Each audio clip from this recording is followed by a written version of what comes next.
So the Australian market, it was worth around 190 billion US dollars in 2010.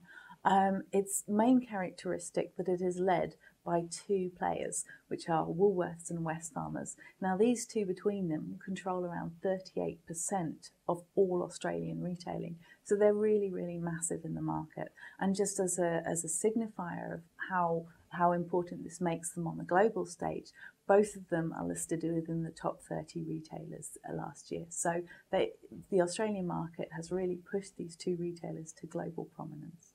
Now, part of this is because of the unique situation of the Australian market. It's very isolated geographically, so it's not easy for new entrants to have the logistics to bring products in. And it's also absolutely enormous. So logistics internally to get produce from one area of the country to another area of the country are also absolutely massive. So it's not an easy market for new people to enter, which is one of the reasons why Wesfamers and Woolworths have been able to build up such an enormous share. If you look through the different retailing channels, there are very few of them that are actually free from either Woolworths and Wesfamers' presence. So recently what we've seen is one of the country's smaller players actually trying to build up its competitiveness against Woolworths and Wesfamers. This company is Metcash. It starts mainly as a wholesaler. It supplies the IGA network of independent small retailers, and that puts it in the position of being the third largest grocery player in the market. What Metcash have been trying to do is to acquire the Franklin's chain.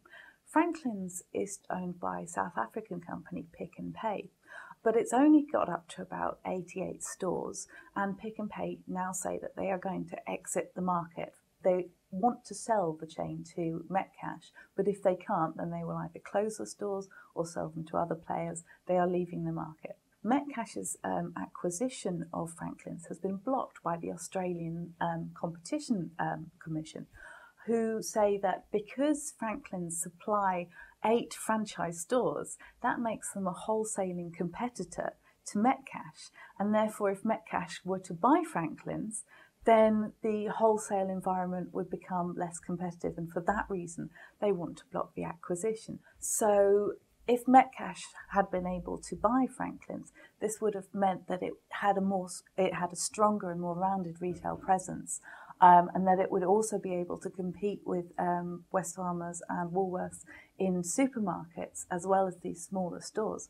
So obviously if Metcash isn't allowed to buy Franklin's, either these supermarkets will disappear off the competitive environment, or quite likely, although the Competition Commission says that they will assess every purchase on its merits and make sure that it's not too uncompetitive, the chances are that either Wesfamers through its Coles chain or Woolworths will gain some of these sites. At the moment, we're in this slightly unusual situation. Metcash still wants to go ahead, despite not being allowed to by the ACCC.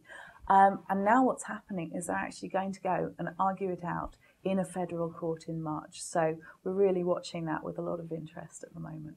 Well, looking at non-grocery retailing, in fact, looking at all Australian retailing, we're sort of seeing what the potential is for other new entrants to come in. Now, I've already mentioned Costco. It's opened up a warehouse club. It does see potential in the market. It's hinted that it could potentially have 25 stores there, but it's having trouble finding these suitable sites. The other big move we've seen recently is Lowe's, which is a leading US DIY home improvement big box retailer. That's entered into a joint venture with Woolworths to go into the DIY home improvements channel in Australia.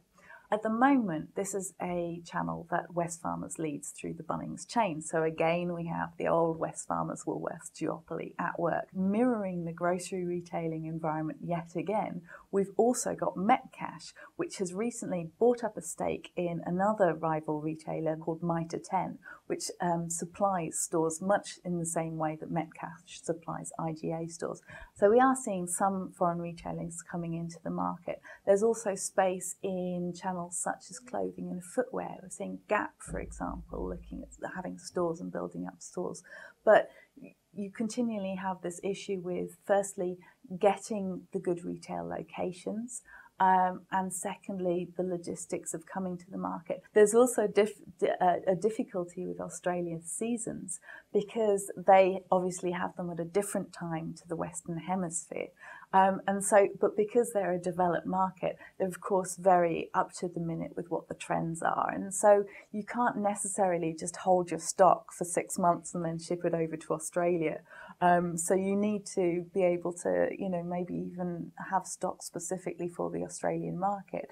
And if you're just starting into the market, you have to assess whether that's economic for you or not. For the next 5 years to about 2015, we're expecting Australia to see steady growth at a CAGR, compound annual growth rate, of around 1.5%.